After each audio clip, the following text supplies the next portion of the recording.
Този, който взел парите, трябва да разбере, че това нещо няма да остане безнаказано. Аз лично ще се погрижа да разбера кой е той и ще му дам добър урок. Ясно ли е? Какво става тук?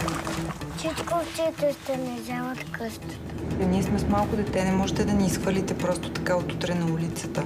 Можете да подадете оплакване или да съдите банката, но аз в момента нищо не мога да направя за вас. Не, парите ми трябват до утре.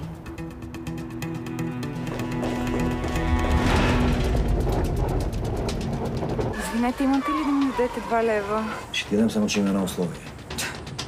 Хубаво. Ти нормална ли си?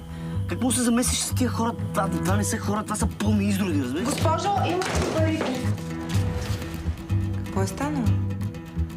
Да не би си ми донесла парите по-рано? Не, за съжаление, точно обратното.